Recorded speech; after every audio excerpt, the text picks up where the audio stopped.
eagles are truly magnificent birds of prey. Since the earliest times, they have been renowned for their sheer physical size, awe-inspiring hunting techniques, and for their superb mastery of flight.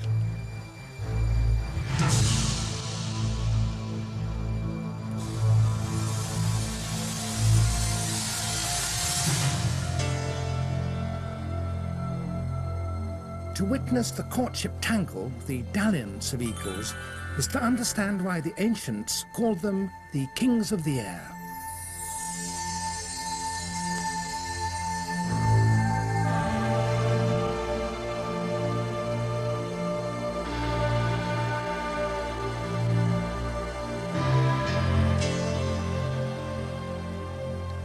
There's much variation between the 60 kinds of eagle. Some have impressive crests and are strikingly handsome. All have exceptional vision, strong hooked beaks and powerful talons. All are gentle and charming to watch when with their young. Each continent has its own species. Asia's huge-billed Steller's sea eagle is one of the world's largest, weighing around 20 pounds.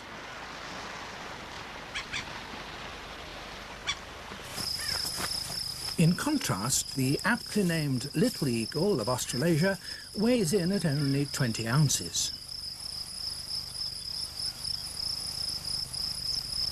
Over many centuries, the characteristic form of these regal birds has been a source of inspiration to men. Primitive cultures believed them to be gods.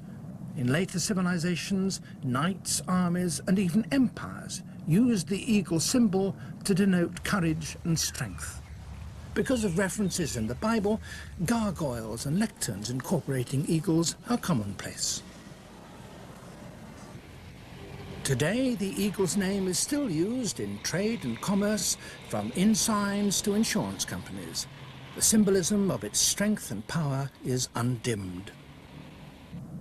The bald eagle is the national emblem of the United States, and as such was proudly carried into space.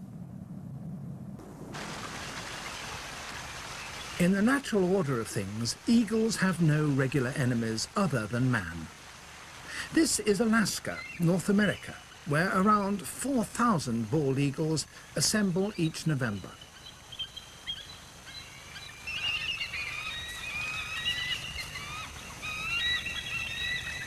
Bald eagle is a misnomer. With distinctive white plumage on its head, the bird merely looks bald when seen from a distance. The temperature is 30 degrees below zero. The days are short, yet the largest congregation of eagles in the world is here, drawn together by an annual natural phenomenon. This is the magnet that attracts them. 2 million salmon struggling upriver from the Pacific to spawn and die in this, the Chilkat River, a glut of easy prey for the hungry bald eagles.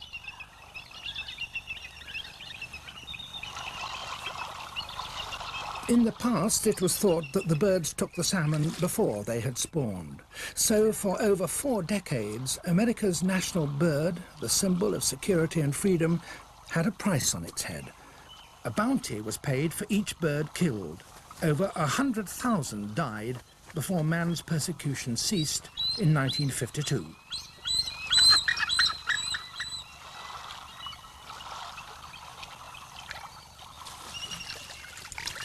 In fact, bald eagles have always ignored the strong, unspawned fish and prefer the easy prey, the dying and dead salmon.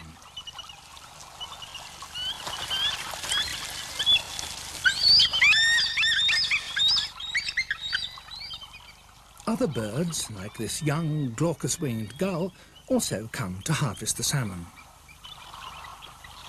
Cashing in on this abundant supply of winter food helps these eagles through the severe northern winter.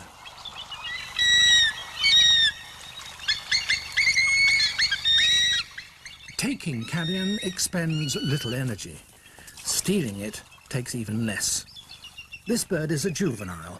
The common magpie, another Alaskan resident, gives some indication of the eagle's size.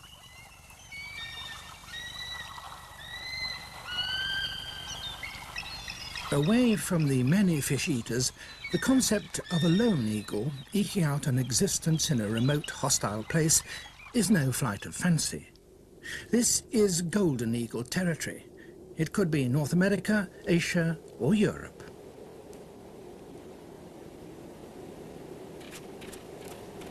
In winter white, the mountain creatures that are the eagle's prey are near invisible, making it safer for them when they seek food.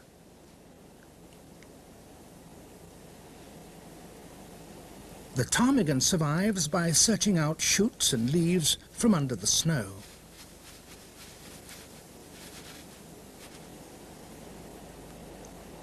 Mountain hares begin to breed from February onwards. These are courting.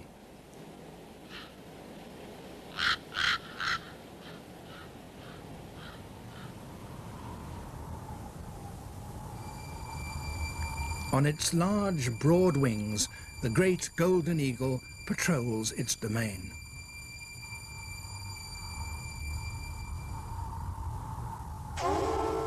At play, over rocks with less snow, the hares are more vulnerable. If seen, there will be little chance of escape.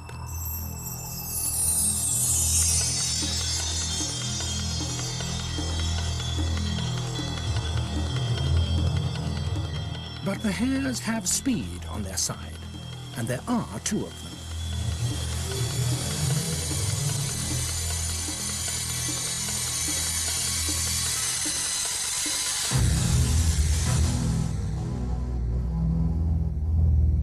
There were two.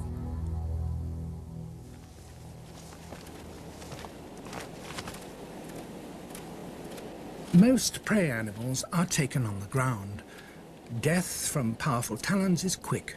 Eagles must kill to live, and in so doing improve the vitality of their prey species, weeding out usually the less fit creatures. To stay all year in this beautiful but harsh environment, wildlife has to be hardy to survive.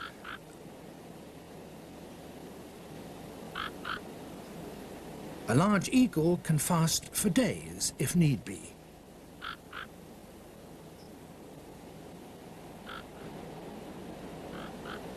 Snowstorms and blizzards make hunting more difficult. In the worst weather, a deer or sheep could succumb to the cold. Carrion may account for nearly half of the eagle's diet during the winter months.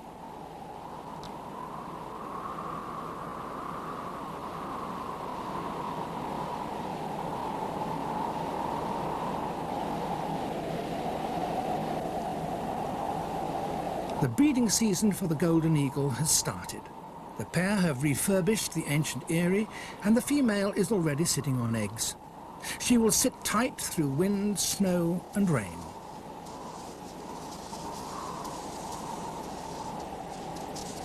In these stark surroundings, the survival of the young is by no means certain.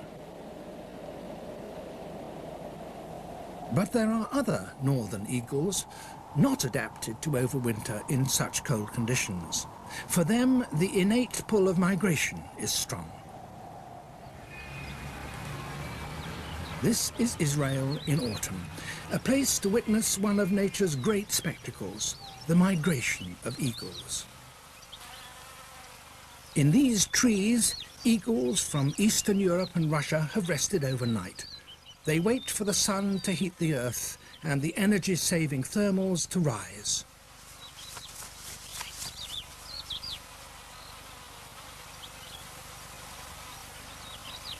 The eagles circle, keeping within the column of ascending air.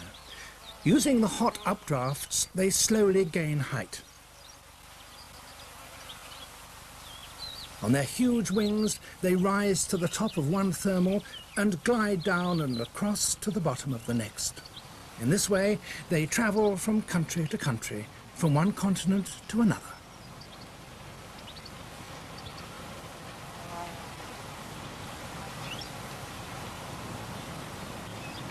Eagles are seen in large numbers along this land corridor between continents. As many as 200,000 of several different kinds will pass over Israel in 4 days. Of all the remarkable abilities of birds, none has caused more wonder than the soaring of eagles on their ancient migration routes. It was witnessed by Aristotle and Job.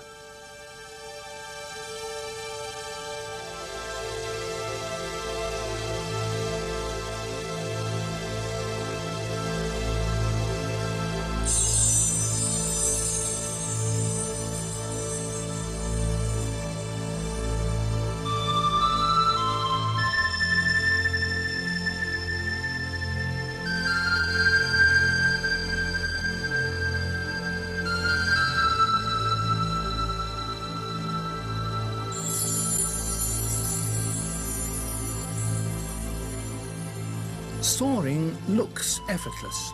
Indeed, keeping the wings outstretched requires only the minimum of energy.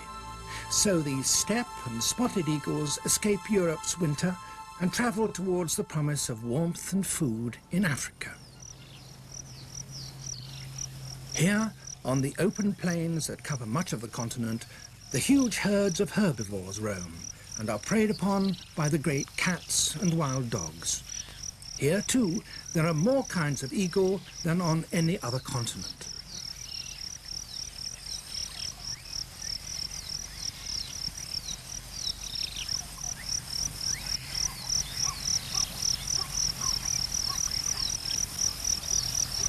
Two months ago, this steppe eagle was in Russia. It will not return there till the northern spring.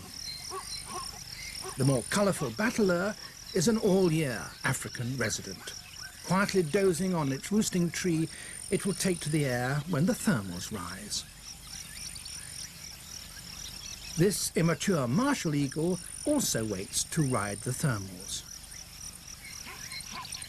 But the resident tawny is waiting to scavenge. A pack of wild dogs has brought down a wildebeest. The innards and much of the meat have quickly disappeared.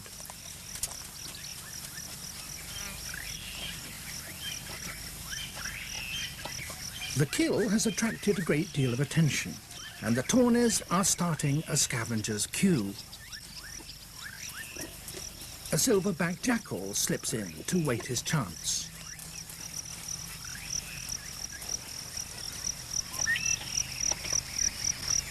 There's not a lot to wait for. This hyena will need reinforcements if it intends to challenge the dogs for the carcass.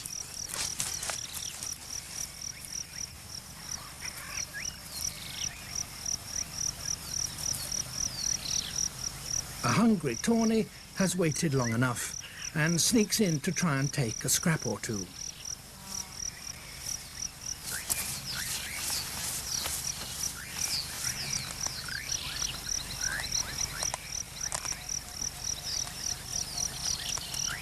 Having had their fill, the dogs start to move away, scattering the gathering hyenas.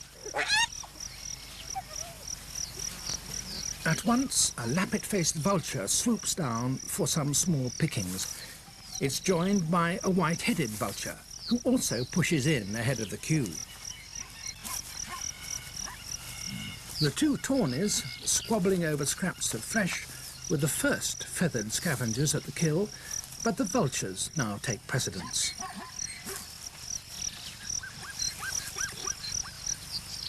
The queue lengthens as the hyenas take over the carcass.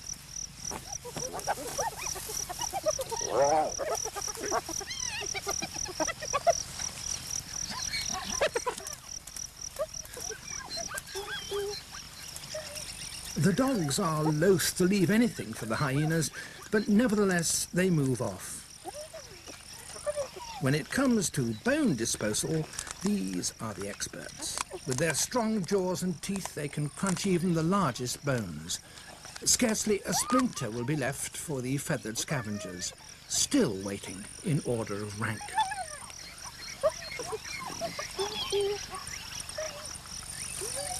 Hyenas rarely take over a carcass without getting a bite or two from the dogs on the rump.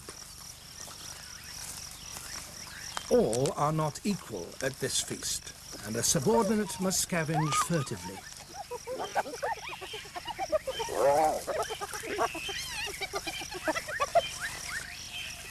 For a moment, the tawnies have their own picnic as bits of carcass get spread around and pulled apart by lappet-faced vultures.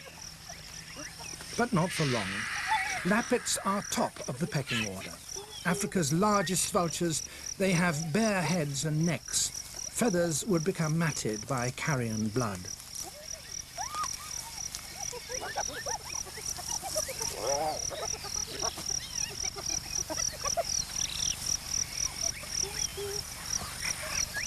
As more carcass spotters arrive, the jackal must be wondering if it's ever going to get a look in.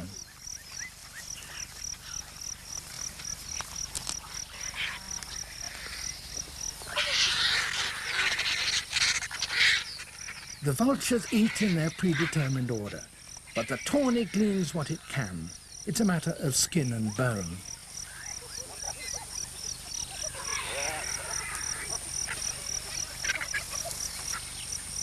And now there's a latecomer to the kill, the marabou stork. With its great bill, it delicately picks up the last few morsels, and who would dare to challenge it?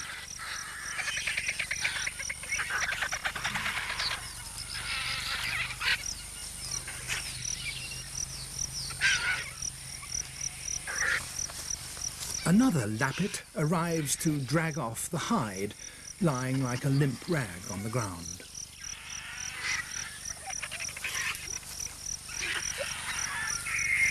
Still lurking on the fringe, the solitary jackal looks on as the hide and the last shreds are fought over.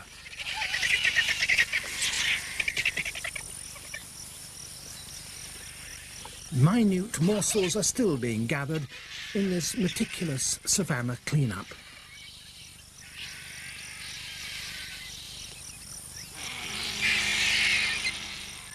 A tawny has seized the hide and boldly carries it off for an exclusive meal elsewhere.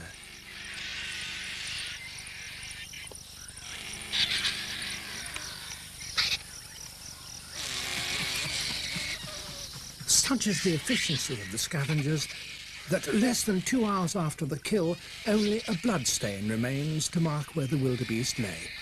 The other evidence is in the full crops of the scavengers.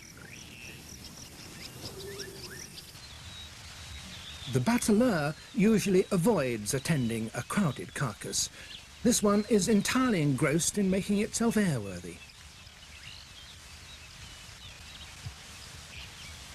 After its scavenging scuffles, a tawny smooths out its ruffled feathers. All around, on their overnight perches, eagles are still waiting for takeoff time. This is a brown snake eagle. The impressive marshal is the largest of Africa's eagles. When airborne, its wingspan measures 8 feet.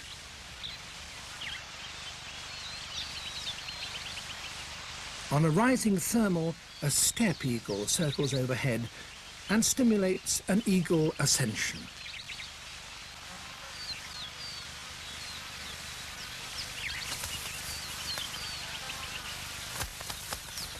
Eagles hunt at different altitudes in different ways.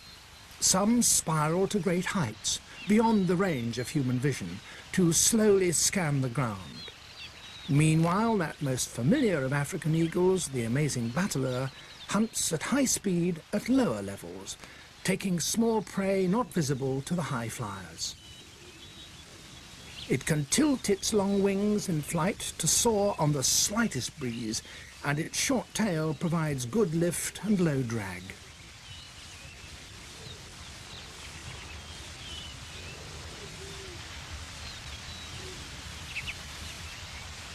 Its canting flight movements have been likened to those of a tightrope walker, hence the French name bateleur.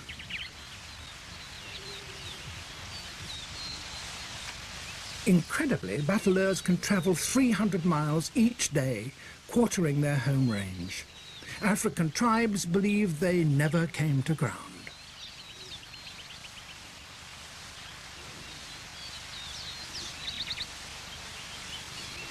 In the open grasslands, there's an abundance of snakes and lizards for the specialist eagles, but few natural high perches to hunt from.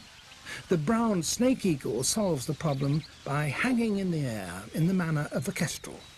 It scans the ground intently and is able to detect the slightest movement. If no prey is visible, it moves on from one aerial perch to another.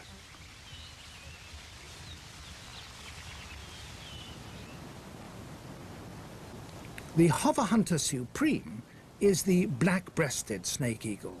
It hunts from considerable height, often as much as 1,000 feet up. And it's able to detect snakes on the ground where the human eye would only just make out the backs of zebras. When a victim is spotted, the eagle plummets down to make the kill.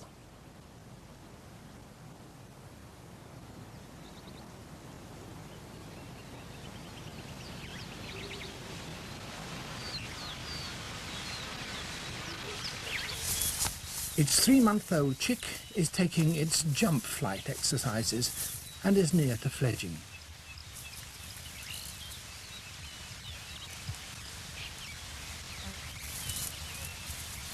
Black-breasted snake eagles take both venomous and non-venomous snakes. Having mangled the head, the snake is passed from foot to bill in flight and then swallowed, except for the tail.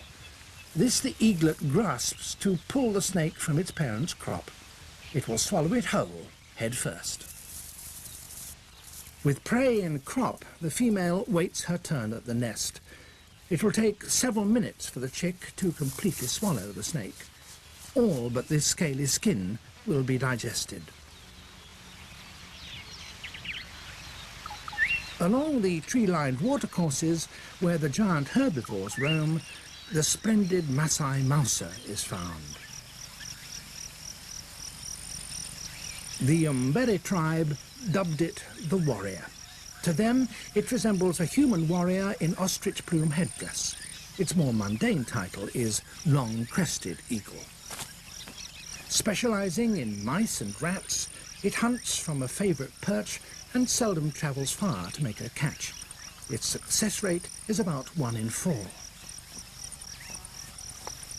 That was just an exploratory sortie.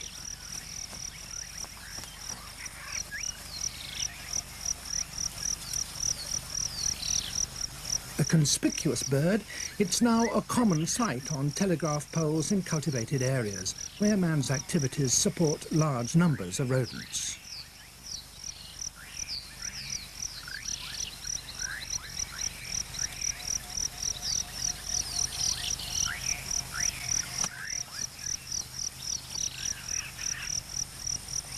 Unusually for an eagle, it doesn't need to tear flesh with its beak. Having a large gape, it swallows its victims whole.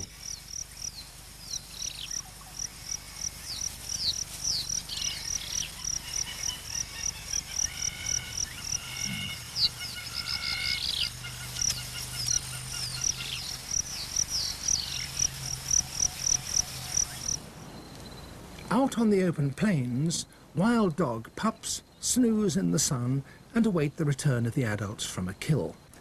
It'll be several months before they're ready to join in the hunt. The adults may have journeyed as much as 10 miles.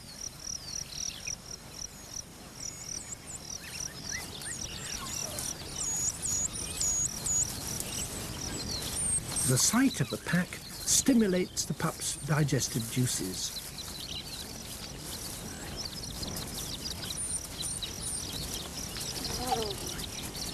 Fully gorged on wildebeest, the pack use their stomachs as carrying bags, a safe and effective means of transporting meat.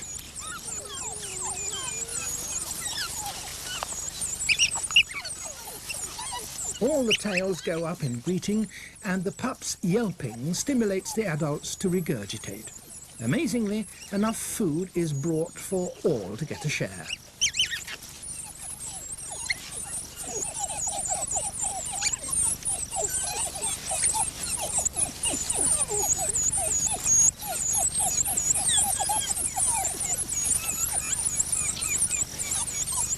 Even here, there are opportunists.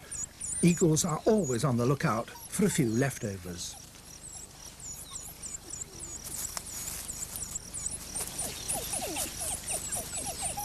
But they get short shrift from the adult dogs, jealously guarding every scrap.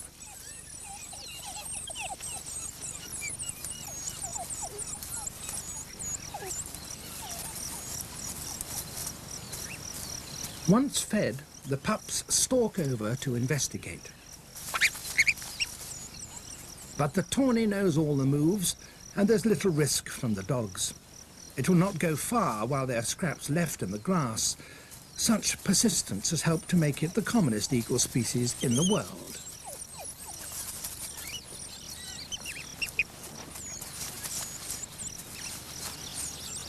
Like most dogs, these are everlastingly curious.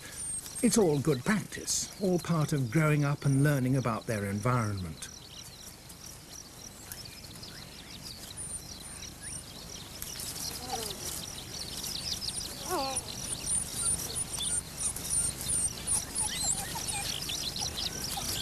What a spoil sport he is, sitting up there.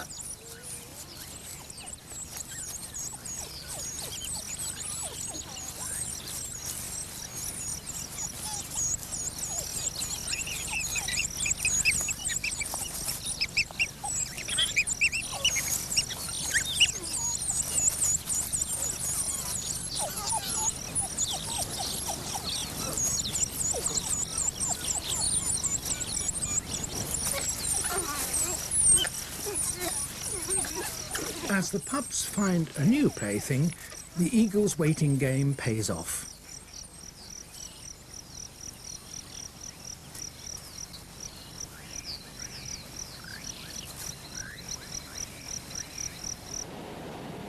After a storm, the hovering and soaring hunters are grounded for a while, until the thermals rise again. These are the snake-catching short toes and scaly legs of the black-breasted snake eagle.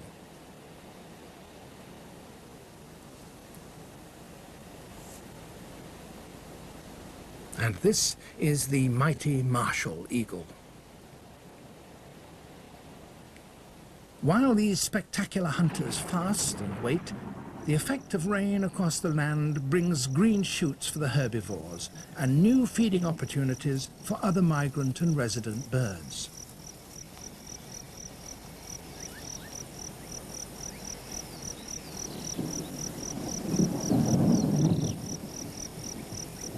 This red mound is normally impregnable. Few creatures can penetrate its iron-hard crust, but now the defences are down as the termites respond to the rain and emerge to swarm. They're ready to reproduce and fly off to mate and find new nest sites.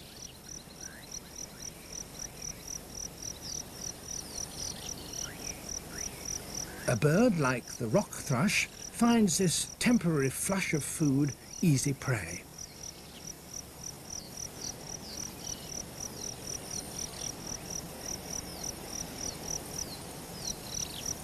As the weather clears, a steppe eagle arrives to exploit the termites.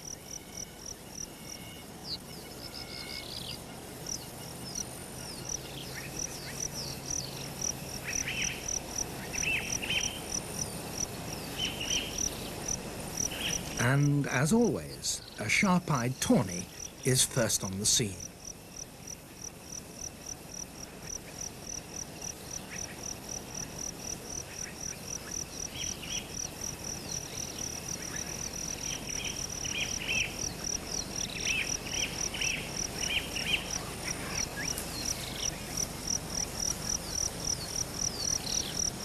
Whilst in Africa, the steppe eagle leads a nomadic existence and for part of the time follows the rain over a wide area, specializing in termite taking. It too is a successful opportunist.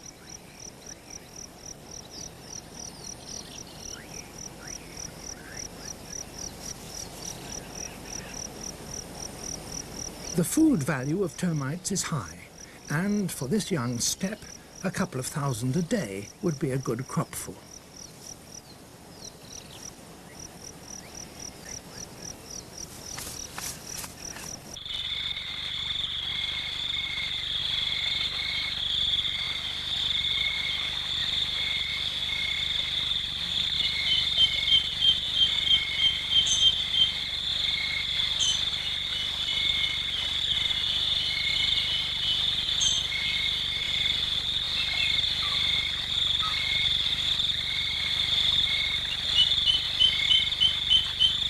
Lake Naivasha, Kenya.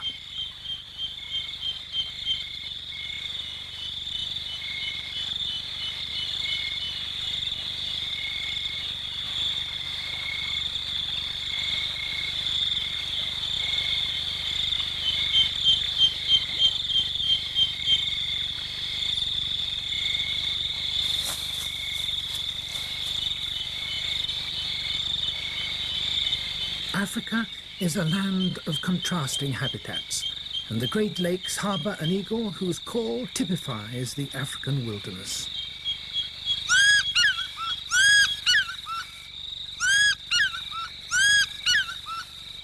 The fish eagle.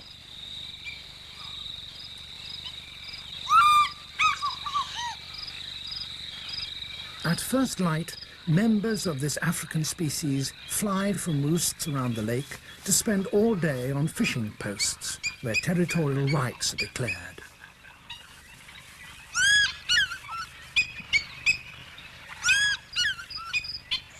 Pelicans and grebes come under scrutiny as the fish eagle gazes out at the water for hours on end. It makes a living not only by catching fish, but also by robbing others of their catch. Many pairs are perched around the lake. The larger female is on the right. Pelicans prey only on fish, and there are plenty of bass, catfish and tilapia here for them to scoop up. From its perch, the fish eagle can detect a fish several hundred yards away as it rises to the surface. Its spectacular aerial hunting maneuvers occasionally disturb other water birds.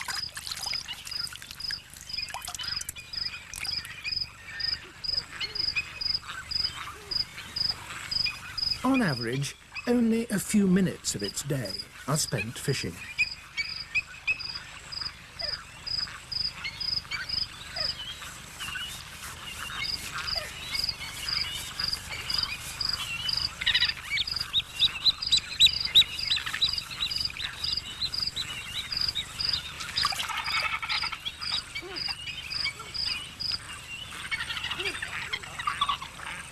Occasionally, the fish eagle will take grebes or young cormorants, but it can't lift prey much over 4.5 pounds.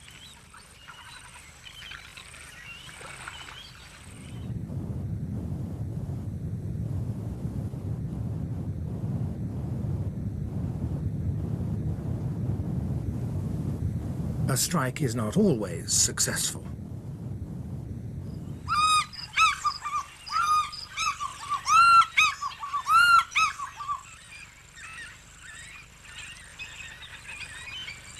After a fishing foray, an eagle lazes lethargically on its perch, watching the lake, preening or basking in the hot sun, often spread-eagled.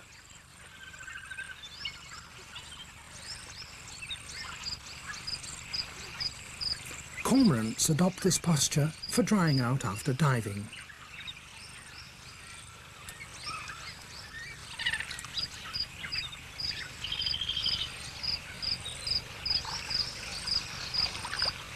The pied kingfisher is looking for small fish.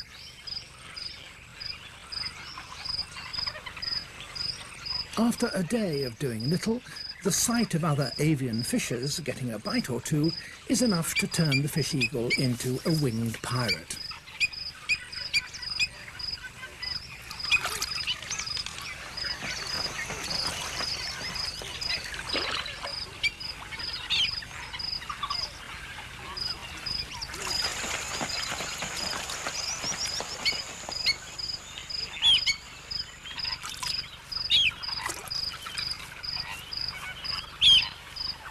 Another eagle joins in the raid.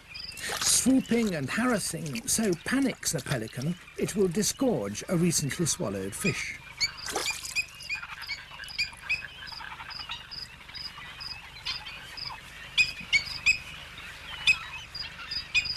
And the thief turns to collect the spoil.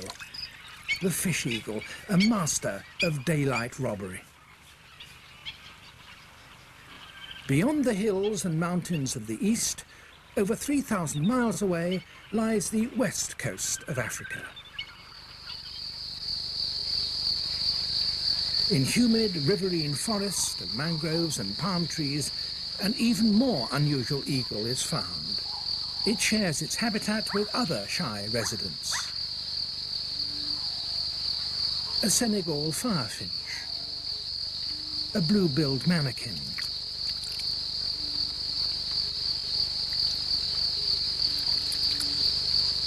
a red-cheeked cordon bleu,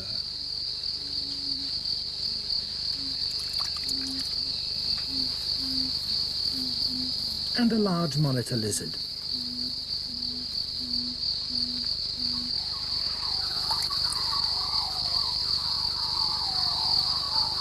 This unique eagle, with its bare face, long neck and small head, is so unlike other eagles in appearance and habits, it's puzzled naturalists for years. The monitor lizard comes to the pool to drink.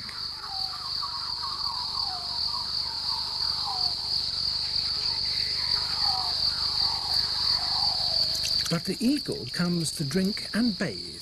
It's washing away sticky sap from feet and feathers.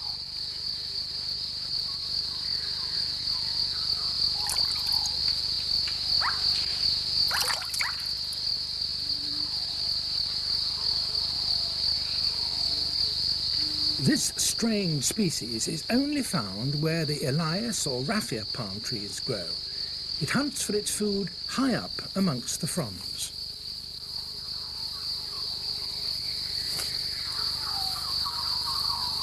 The huge hook-beaked bird is a vegetarian, the palm nut eagle.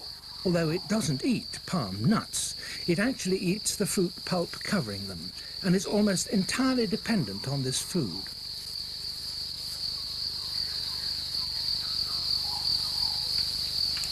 The squirrel, confidently feeding alongside, knows it has nothing to fear from this non-prey eating bird of prey. The eagle's bare face allows it to dig deeper for juicier red fruit down at the base of the fronds.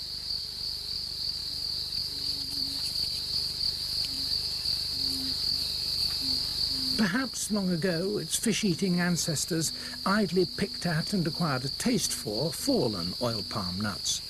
Then, moving further inland, came to depend on them. Eagles have evolved for the many habitats the Earth affords, and away from Africa, rather special eagles are found in the rainforests of South America.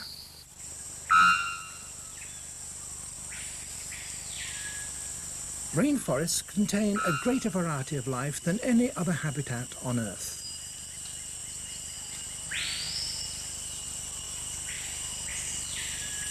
Birds, such as tropical doves, need move only a short distance for food because without seasonal constraints, fruits and seeds ripen throughout the year in the consistently damp, warm climate.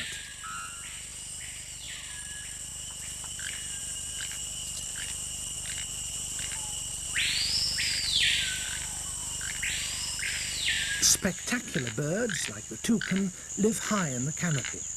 There's a wealth of species in countless hiding places in this shadowy world.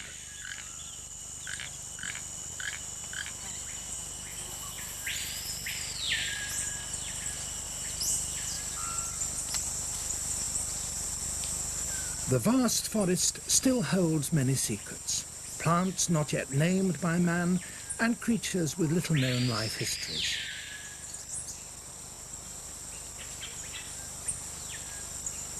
One such inhabitant is the elusive, ornate hawk eagle, a beautiful and rare sight.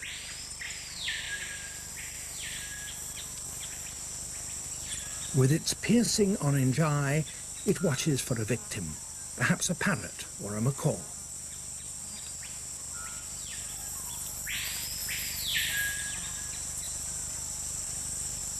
There's still much to learn about this elegantly crested bird. Its breeding habits remain a mystery.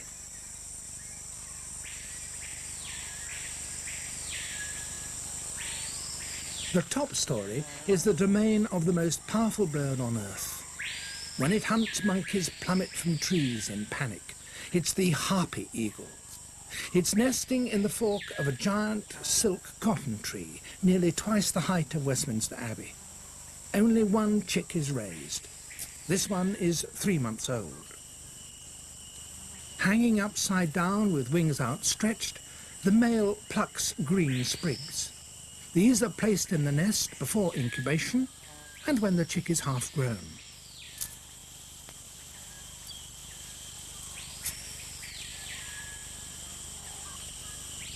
The short, broad wings of the harpy give it great maneuverability and speed among trees. Its feet are awesome weapons. The large claws stab deeply into the flesh of a monkey, making it easier to pull such a victim from a tree. The female shares the meal. The branch below this magnificent hunter is 3 feet thick.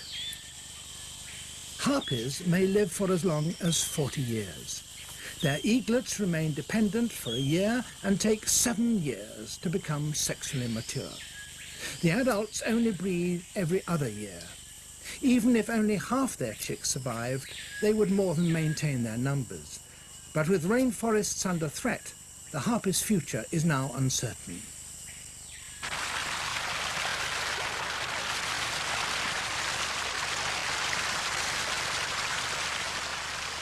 Time is also running out for a close relative of the harpy that lives in Southeast Asia. Less than 300 birds remain. The spectacular Philippine eagle has been described as the air's noblest flyer. Here it is in slow motion.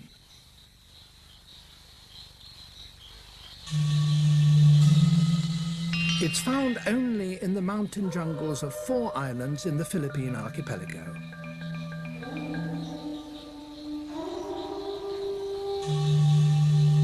Also in slow motion, an eaglet exercises in preparation for its first flight. The coludo, a primitive gliding mammal, is the favorite prey of the Philippine eagle.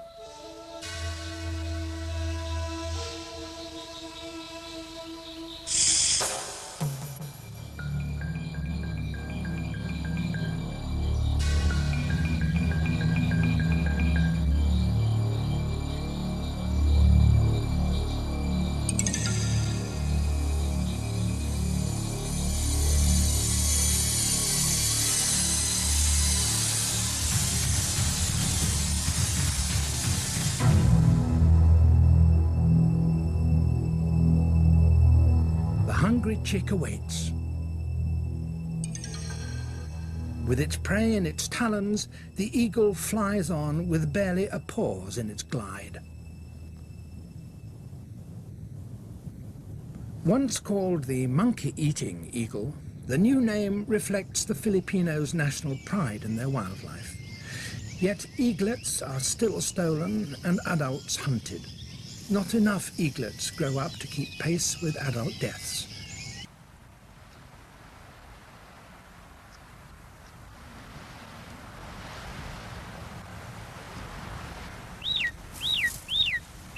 The inborn behavior of eagle chicks is often the major cause of death in the nest. One chick is 2 days older than the other. It's stronger and heavier than its nestmate and pecks and savagely attacks the younger in an attempt to kill it. Younger chicks usually die.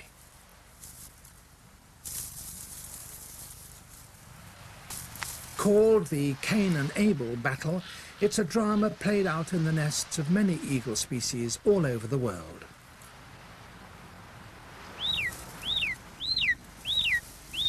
The parent bird, bringing in a plucked ptarmigan, ignores the fighting. Some scientists regard the Cain and Abel conflict as nature's attempt to match brood size to that year's food supply. However, a parent bird will always feed the stronger, pushier chick and may neglect the weaker one, which then dies of starvation. If it survives the first 2 weeks, it may live to fledge, but few do.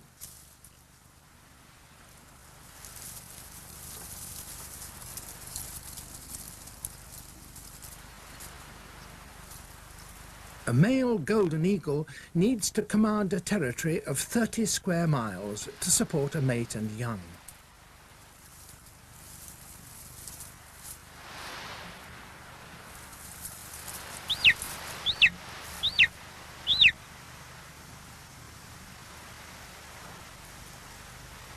The firstborn has pushed to the front of the nest.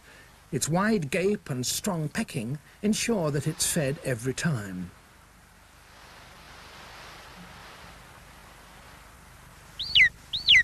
This aggressive, competitive trait makes it fitter and heavier at fledging, enhancing its chances of survival to adulthood. In countries where eagles are endangered, conservationists are embarking on projects to try and raise both chicks.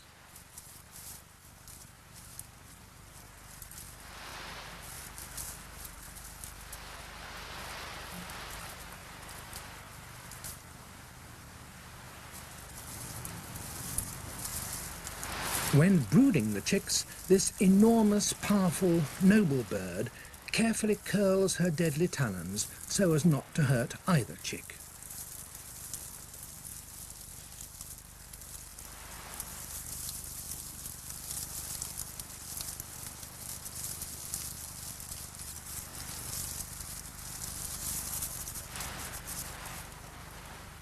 We took eggs at that one, and then one. Researchers in North America are involved in a program aimed at increasing the numbers of bald eagles and of reintroducing them into states where they have been exterminated. A striking example of the changing attitude to America's national bird.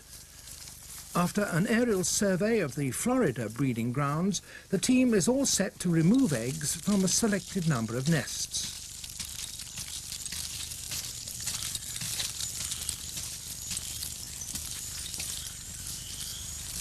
To reach nests in pine and cypress trees 100 feet up requires real climbing skill.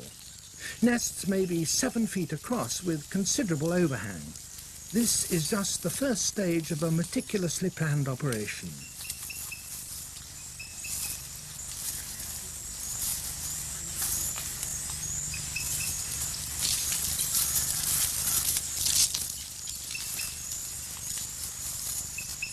The mask and rubber gloves prevent contamination of the eggs from the throat and hands of the collector. From nest to ground, the eggs travel in a protective insulated container. They'll be incubated 1,000 miles away in Oklahoma. The breeding pairs whose eggs are taken will relay, and the young will fledge only a little later than the young of eagles not subjected to this treatment. So the program doesn't affect the population of eagles in these successful breeding grounds. All right, eggs coming down, Alan. Okay.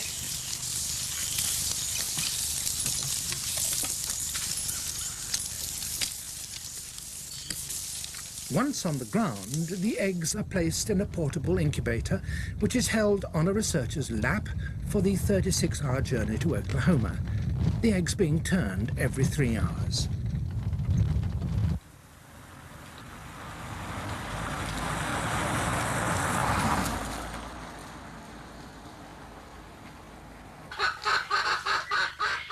At the research centre, specially bred broody hens act as natural incubators. The eggs are carefully transferred to the nesting box.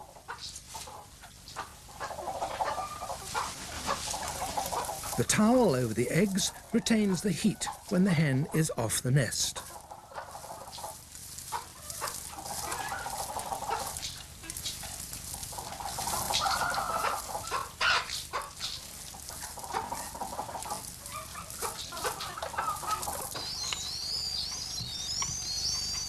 When they hatch, the eaglets are given a special diet of meat and fish, fed to them by an eagle-headed puppet.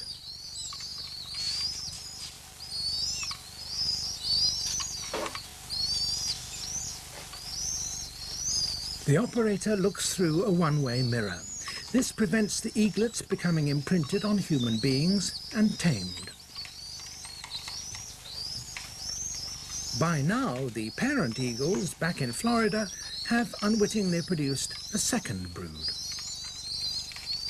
Because of the eaglet's inborn instinct to fight another chick, they're reared in separate nest bowls.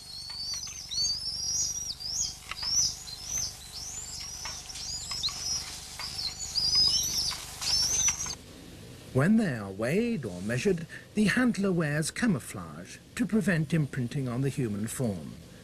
At 8 weeks, weighing 11 pounds, they're nearly ready to be taken to open-air enclosures in protected areas. When accustomed to their surroundings, they will be released but will be fed daily until they've learned to forage. A triumph for conservation. In Spain, where destruction of habitat and persecution have almost exterminated the Spanish imperial eagle, research work disclosed that young eagles were electrocuting themselves on pylons. Now redesigned, these make excellent perches, just the place for ejecting indigestible food. Another project concerns fostering. The eaglet on the left was the younger chick of another breeding pair. Removed and raised in captivity, it was then placed in this nest and accepted by these foster parents, whose egg was infertile. Had this eaglet not been removed, the older chick would probably have killed it. Fostered eaglets are weighed and measured and fitted with radio transmitters to monitor their survival after they leave the nest. Pico cera, 42. They're well protected in the Cota Doñana breeding grounds, but the juveniles' wintering quarters are, unfortunately, outside this national park, in parts of Spain where the hunting pressures are greatest.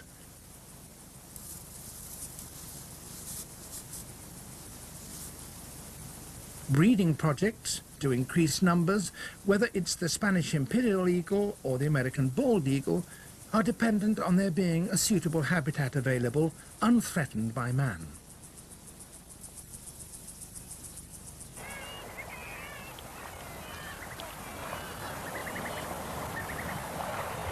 These cliffs in Scotland were once the domain of the white-tailed sea eagle. Persecuted by gamekeepers, egg thieves and trophy hunters, the population of British sea eagles was exterminated by 1918. This old faded photograph, taken in 1912, shows the last surviving eagle, an albino, before it was shot 6 years later. In the mid-70s, a 10-year programme to reintroduce sea eagles from Norway into Scotland was set up by the Nature Conservancy Council. The juvenile eagles have to be acclimatised before their release.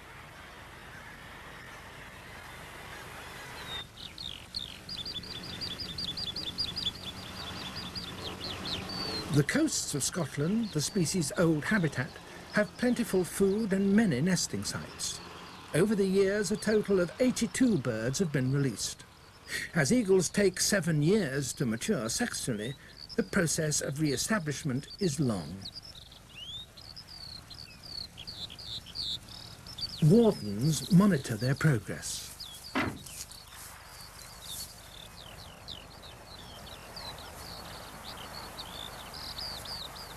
It seems a miracle that Scottish-born sea eagles are flying once more off these remote coasts.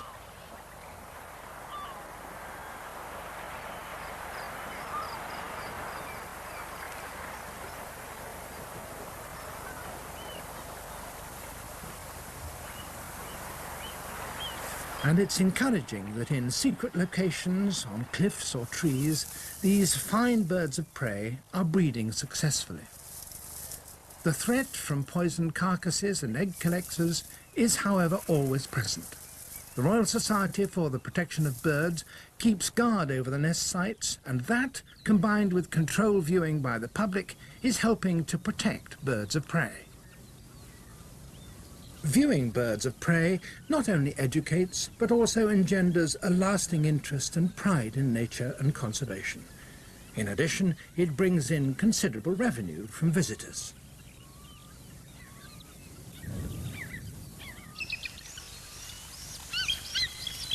The white-tailed sea eagle's cousin, the bald eagle, has already become a sizable tourist attraction.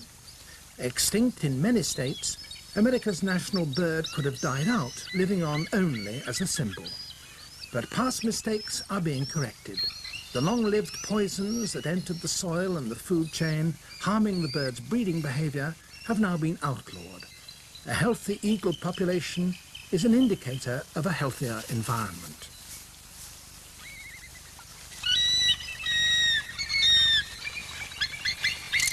The wanton shootings that took place in this valley, where 100,000 bounties were claimed, are now illegal. Now man shoots only with cameras. The more people that see and enjoy the sight of an eagle in its natural terrain, the more it will be appreciated. But elsewhere, the human habit of conquest and destruction for profit still threatens other eagles. Past cultures believed both the eagle and its tree to be sacred. Such attitudes produced a harmony between people and the natural world. To destroy wilderness is to rock the foundations of our planet. But a new spirit is abroad. Now, once more, many people, even governments, understand that in wilderness is the preservation of the world. A king of the air, like other creatures, is dependent on man for the preservation of its home. The eagle's future is in our hands.